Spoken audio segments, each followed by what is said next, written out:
Alô, amigos, estamos de volta para mais um programa Despertar, produzido pelo Centro Espírita Amor e Caridade de Bauru. O tema hoje é mediunidade. Vamos falar sobre o contato com os espíritos. Para isso, chamamos um especialista, uma pessoa que tem a sua vida dedicada ao trabalho com os espíritos. Mauro Sebastião Pompilho. Agradeço o convite. Com certeza é um assunto que me interessa bastante. Procurei estudá-lo e tenho estudado e continuo estudando bastante e pretendo corresponder à sua expectativa, à expectativa dos nossos assistentes. No Brasil, nós temos um percentual muito pequeno de espíritas, mas um percentual muito alto, Mauro, primeiro de pessoas que aceitam a reencarnação, muito superior ao dos espíritas existentes. E um percentual maior ainda de pessoas que aceitam a comunicabilidade com os mortos. Por que isso, Mauro? Por que esse interesse das pessoas pela comunicação com os desencarnados? Na verdade, a consequência, isso é uma consequência, essa preocupação das pessoas da comunicação com os nossos irmãos que já foram para o outro lado. É uma consequência de previsão do Velho Testamento, quando Moisés proibiu a comunicação. E Moisés, na verdade, foi um grande médium, foi um grande intermediário entre o mundo espiritual e o mundo material. Tudo o que ele fez de positivo, de bom, foi sempre por orientação de um espírito que com certeza o assistia e devia ser, na verdade, um espírito de alto nível, de alta envergadura, sob o comando de Jesus, com certeza, né? Que é o nosso governador, o governador do planeta. Mas se ele proibiu, é sinal que é possível falar com os mortos? É possível, é a primeira conclusão a que se pode chegar, é que se ele proibiu, é porque se conversava. E por que ele terá proibido? Certamente por questão de abuso. Chegou-se à conclusão de que as pessoas estavam perdendo as suas próprias iniciativas na vida. Eu vou ter que plantar. Preciso ver se a época é boa, então vamos conversar com os mortos, para os mortos nos dizerem. Preciso colher. Será que é próprio? Vamos ver com os nossos irmãos do mundo espiritual. Mas é muito diferente de agora, que as pessoas vão atrás das pitonisas de hoje para saber se vai se casar, se vai arranjar emprego, se vai chover. Infelizmente, essa ideia de que o mundo espiritual resolve todos os nossos problemas é uma ideia muito comum na vida, né? Basta que você veja o seguinte: se de repente você disser que amanhã vem uma pessoa aqui, no Centro Espírita Amor e Caridade, de uma cidade qualquer, e essa pessoa possibilita que as pessoas daqui de Bauru conversem com os seus amigos da espiritualidade, seus parentes, nós vamos precisar contratar aí um batalhão para cuidar desse povo, porque vai ser uma coisa inimaginável. Você não me respondeu ainda. Por que as pessoas têm tanto interesse em falar com os mortos? É porque eles acham que os mortos sabem mais? Ou porque eles têm medo da morte e quer saber como que é o outro lado? Eu acredito que é por tudo isso junto. É por tudo isso junto. Acham que morreu, a pessoa vira sábio. Quando a doutrina espírita é muito clara a respeito desse tema, dizendo: olha, quando você morrer, você vai ser você mesmo do outro lado. Você mesmo só sem o seu corpo físico, né? Então a doutrina espírita traz essas claridades, essas verdades para nós. Daí a grandiosidade dela, né? E, ademais disso, né, as pessoas têm esse temor da morte, né? Então a pessoa que morre, meu Deus, Onde será que ele está? O que ele estará fazendo? Está sofrendo? Não está sofrendo? Então, todas essas ideias, que às vezes são absurdas, elas passam pelas mentes das pessoas. Tudo isso, de alguma forma, influi para que as pessoas tenham medo de falar com os mortos também. Porque a maioria tem medo. Essa é a grande verdade. A maioria tem medo de conversar com os nossos irmãos que estão do outro lado. Quando são nossos irmãos, pessoas que estiveram aqui até ontem e que hoje estão do lado de lá. Só isso. Mauro, todos nós somos médiuns? Eu vou especificar um pouco mais a pergunta. Todos nós podemos dar comunicabilidade aos espíritos? Isso. Ou, de uma outra maneira, todos nós, de alguma forma, podemos ser influenciados pelos espíritos? Ser influenciados, com certeza, todos nós somos. O que, de alguma forma, indica que todos nós participamos de um processo de comunicação constante com o mundo espiritual. Então, sob o aspecto geral, genérico, somos médiuns? Somos médiuns. É bom que se diga que médium é uma expressão criada por Kardec, e médium e mediunidade, né? Em épocas antigas, as pessoas tinham outros nomes, né? Mas o nome pouco tem significação. O que importa é que Kardec, um grande pesquisador, um grande racionalista, um grande humanista, um professor emérito, capaz de ir longe nas pesquisas que ele fazia, como efetivamente ele fez, Kardec mostra para nós essa evidência, a evidência de que o mundo espiritual está constantemente presente à nossa volta, o que significa que podemos ser influenciados por eles sem que o percebamos.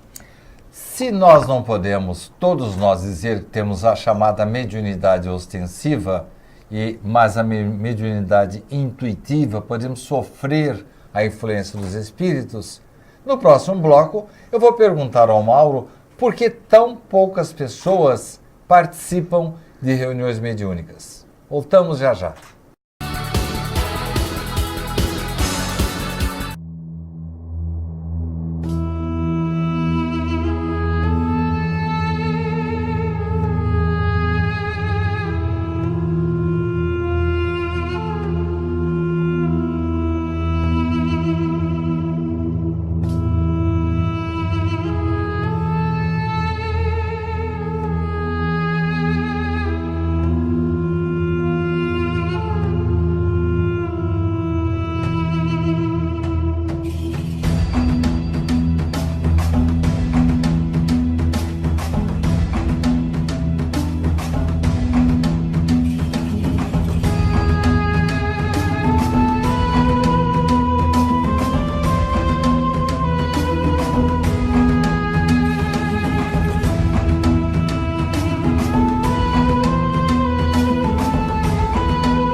Estamos de volta com o programa Despertar de hoje, no seu segundo bloco, que está tratando de mediunidade, a possibilidade que temos de comunicação com aqueles que já morreram.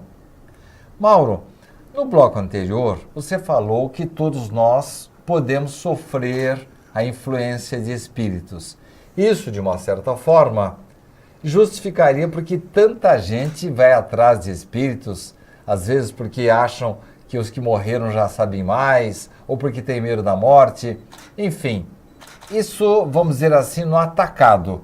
Agora, há muita gente com a chamada mediunidade ostensiva, que, segundo alguns entendidos, seria uma faculdade, uma capacidade maior de contato, de intermediação com os espíritos?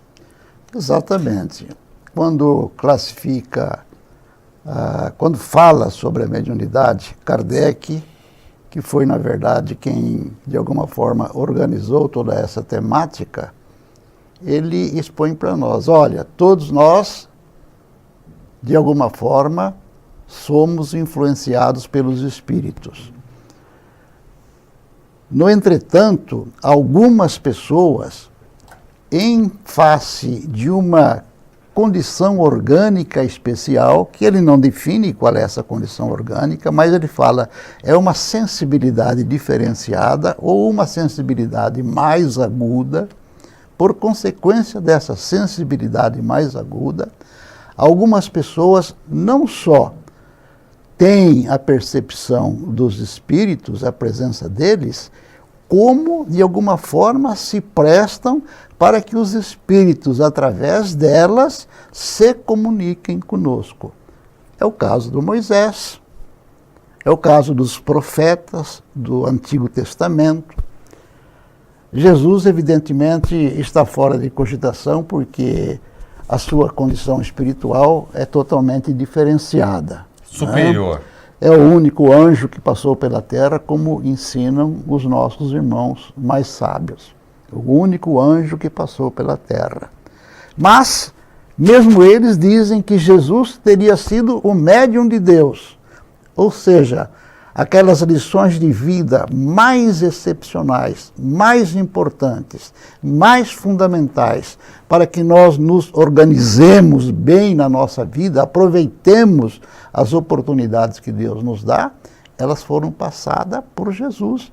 E, evidentemente, é a mente divina que, de alguma forma, formaliza ou formula essas ideias. Né? Então, eles dizem, Jesus foi médium de Deus.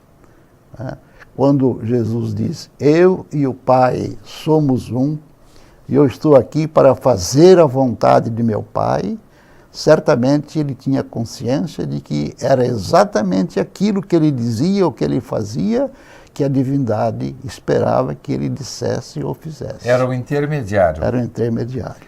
Mauro. Os médiuns ostensivos têm se multiplicado, atendendo até a uma previsão do profeta Joel, que diz que nos últimos tempos os vossos filhos profetizarão, os vossos velhos terão sonhos, os vossos jovens participarão de todo esse processo. E a gente percebe que hoje dificilmente tem uma família que não tenha alguém médium ostensivo. Na sua observação, essa quantidade de pessoas com maior facilidade para intermediar as comunicações dos mortos aumentou? Eu acredito que sim. Eu acredito que sim. Tem aumentado. Existiram sempre. Sempre existiram. Por quê? É uma concepção muito fácil de você ter. Né?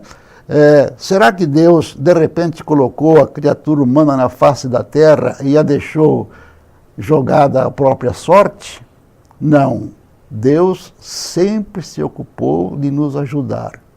E se nós formos ler, por exemplo, os livros da história antiga, nós vamos perceber que em todas as raças do mundo sempre houve aquelas criaturas excepcionais que falavam verdades para que o povo procurasse segui-las. Em todos os lugares sempre despontaram mentes bastante avançadas que de alguma forma recebiam do mundo espiritual as inspirações, as ideias nobres com as quais eles ensinavam, mostravam para os seus pares, as criaturas, né, de um modo geral para toda a população, como se comportar para efetivamente aproveitar bem a vida que estavam levando.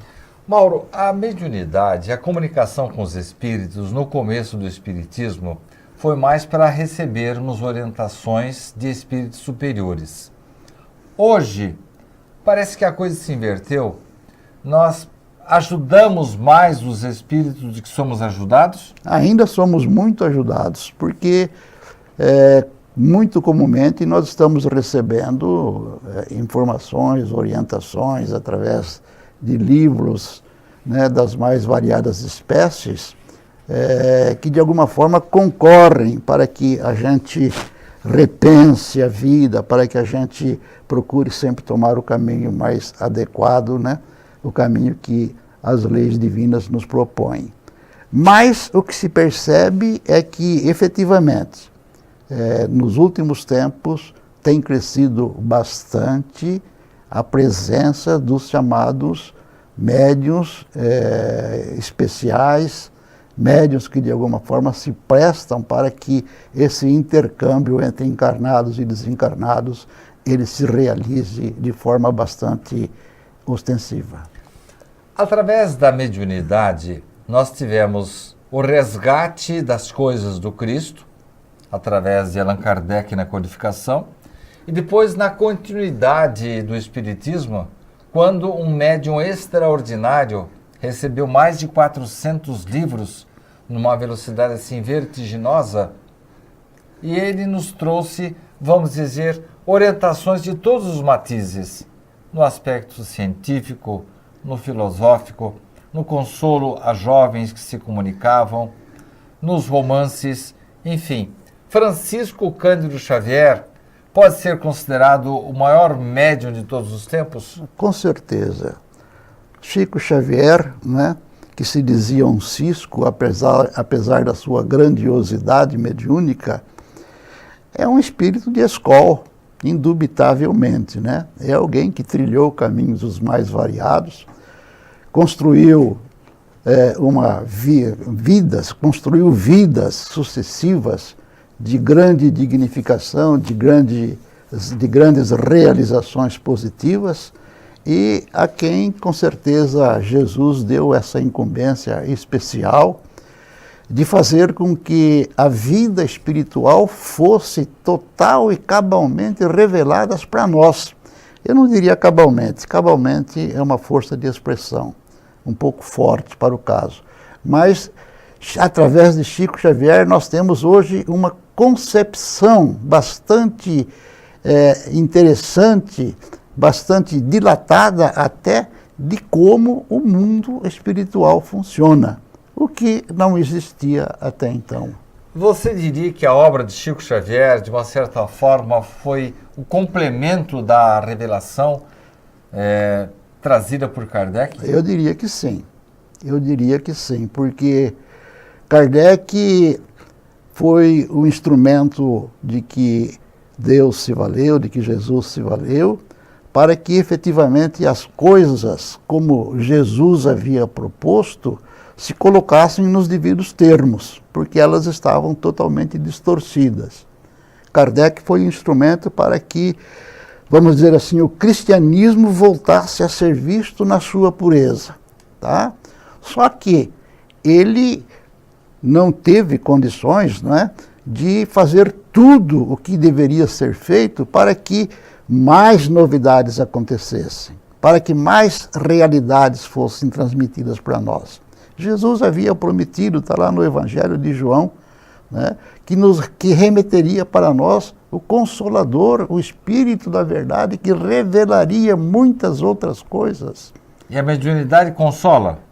E consola, exatamente, tanto o Consolador. Mortos como vivos? Tanto mortos como os vivos, né? Através da mediunidade, têm a oportunidade que precisam ter para que possam se posicionar cada vez melhor em suas vidas. Uma outra pergunta. Quem trabalha com o espiritismo, na lida com os espíritos, pode ser considerado cristão? Jesus, na sua época, ele trabalhava com espíritos. Na Casa do Caminho havia registros de comunicações de espíritos? De Jesus usar bastante, né? Porque quantas vezes ele expulsou os chamados demônios, não é?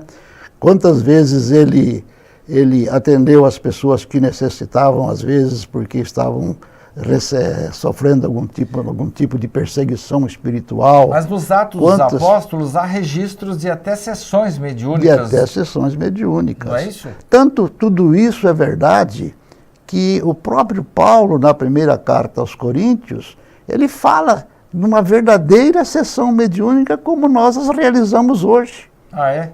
Lá na primeira carta aos Coríntios, capítulo 12, 13, por aí, aproximadamente, Ele fala, olha, vocês devem se reunir, vocês não podem ficar ignorantes das necessidades espirituais, devem se reunir, se houver pessoas que falem línguas estranhas, é importante que tenha alguém que conheça a língua para o aproveitamento geral. Se não tiver, é melhor que não fale. Então ele fala a respeito de uma reunião mediúnica, significando o quê? Significando que Paulo, já existia, então. Que Paulo, na verdade, apanhou aquilo tudo dos ensinamentos cristãos que ele recebeu, porque até ele se converter ao cristianismo, ele era um perseguidor dos cristãos. Sem dúvida. No próximo bloco e nosso último, eu vou perguntar ao Mauro se alguns espíritos têm alguma preferência por determinados médiuns. Voltamos já já. Sob a Luz que Liberta, mais um romance de Sidney Fernandes. O que fazer com dois espíritos que não se reconciliam e continuam desafiando as regras da vida? Que destino podem ter essas criaturas que insistem em medir forças com o Criador? Existem espíritos que são abandonados e esquecidos pela bondade de Deus? Assim é que, gerando novas causas com o bem praticado hoje, podemos interferir nas causas do mal praticado ontem, neutralizando-as e reconquistando, com isso, o nosso equilíbrio. André Luiz. Sob a Luz que Liberta, uma história de reconciliação, traz a epopeia de dois espíritos que se degladiam por séculos e até um ponto em que a espiritualidade diz basta, chega, e eles são convidados, eles são conduzidos para esta reflexão, essa introspecção, para que eles possam, quem sabe, se reconciliar.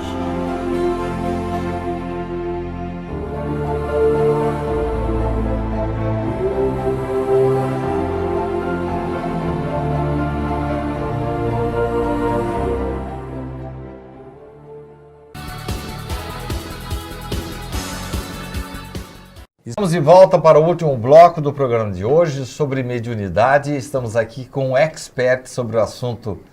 Mauro, pela sua experiência, há espíritos que têm preferência por determinados médiuns? Os espíritos preferem os médiuns bons, ou seja, as pessoas boas. Dóceis? Dóceis, as pessoas moralmente elevadas. Ah, entendi. As pessoas moralmente elevadas. Evidentemente que se eles precisarem realizar uma comunicação, um trabalho qualquer, e não dispor do médium que eles preferiam, eles vão utilizar aquele que estiver disponível.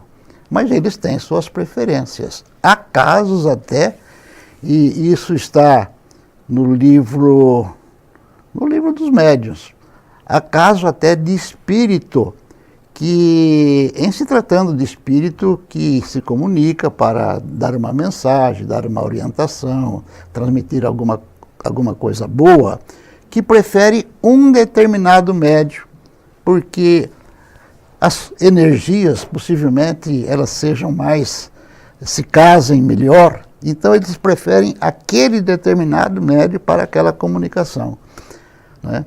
Mas eles, se precisarem se comunicar e não existir aquele médium, eles utilizam o que estiver disponível.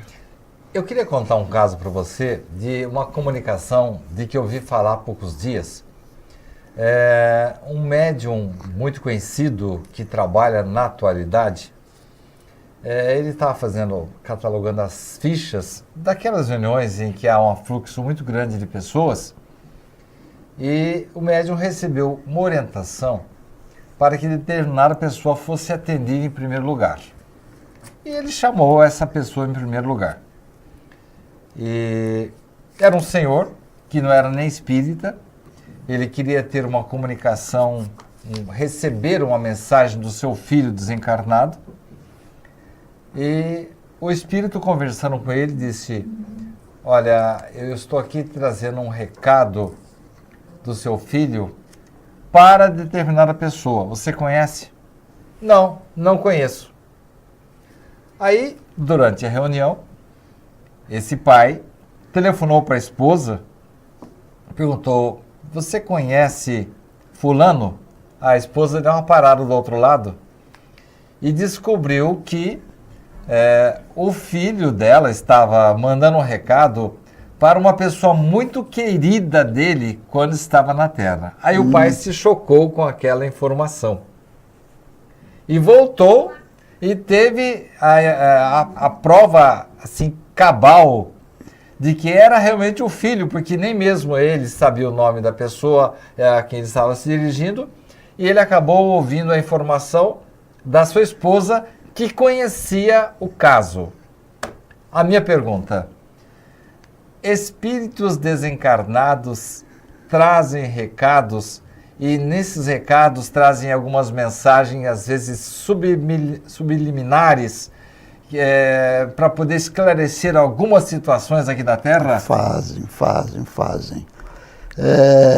Há médiuns através dos quais é possível haver a comunicação com os desencarnados. Há médiuns que têm essa condição de trabalho. Chico Xavier, por exemplo, fazia isso semanalmente. Toda sexta-feira era dedicada praticamente a isso.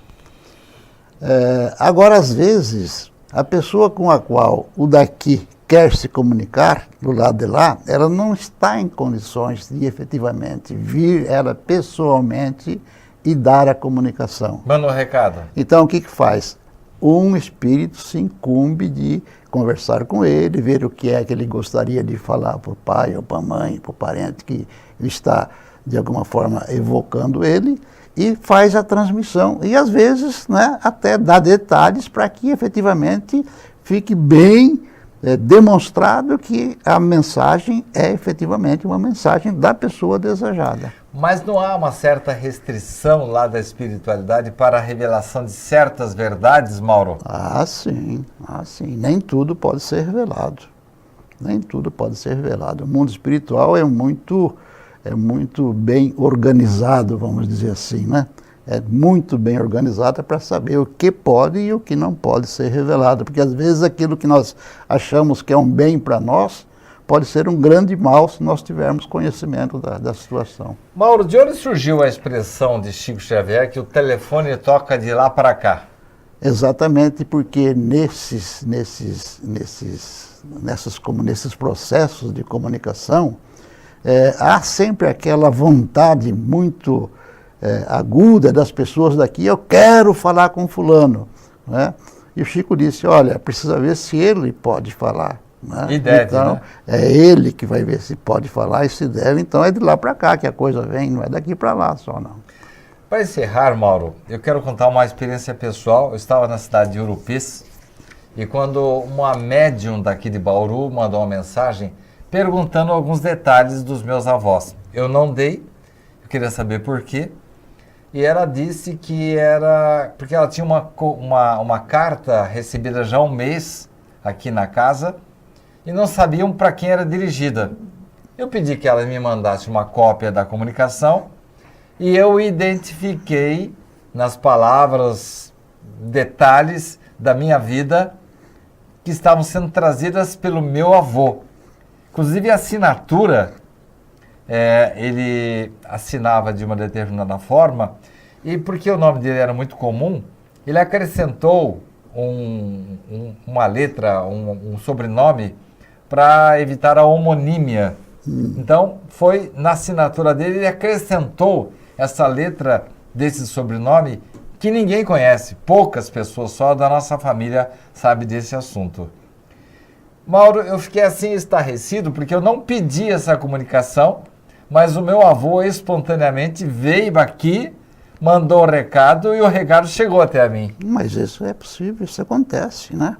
Porque não só nós queremos conversar com eles, eles também querem conversar conosco, né? E às vezes eles tomam as providências para que isso efetivamente aconteça. Para mim foi muito gratificante. Imagina. Mauro, estamos nos segundos finais do programa. Quero abrir o espaço para você falar alguma coisa mais que eu não tenha perguntado. Fique à vontade para falar tanto sobre o tema mediunidade como sobre o seu trabalho aqui nesta casa. Olha, o tema mediunidade, eu diria que é quase que inesgotável, né? Haja vista a quantidade de livros escritos sobre o assunto. Mas o que importa para nós é que a gente esteja, de alguma forma, tendo um comportamento espírita, de alguma forma, de acordo com aquilo que os nossos irmãos maiores nos informam, e que através dessas reuniões, que são mais de 90 aqui na Amor e Caridade, a gente possa estar fazendo o bem. Muito obrigado pela sua presença, Mauro. Obrigado.